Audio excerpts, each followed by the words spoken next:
સુબોધનીજીનું પાન. હવે જ્યારે ભગવાન જન્મ લે છે ત્યારે ભક્તો પણ જન્મ લે છે.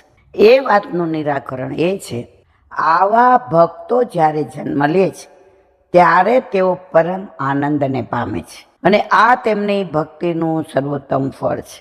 સાધારણ ભક્તો કે ભગવાનના સેવકોને દૂષણ પડતી પ્રાપ્ત થાય એ વાતનું ઉદાહરણ આપે છે કે જળ ભરતે ઉગ્ર ભક્તિ કરી હોવા છતાં એને પૂર્વ જન્મ લેવો પડ્યો. આ વાતનો નિષેધ કરતા કહે છે કે આવા ભક્તોનું પતન થાય તો પણ તેઓને સામાન્ય સેવકોની જેમ સંસાર આવી ગયો છે, સંસાર પ્રાપ્ત થતો નથી. મુકુંદ સેવી ભગવાનના ભક્ત હોય એવા સેવકોને ભગવદમય જીવન જ પ્રાપ્ત થાય છે. અન્યવતમ અન્ય સેવકોની જેમ તેમને સંસાર પ્રાપ્ત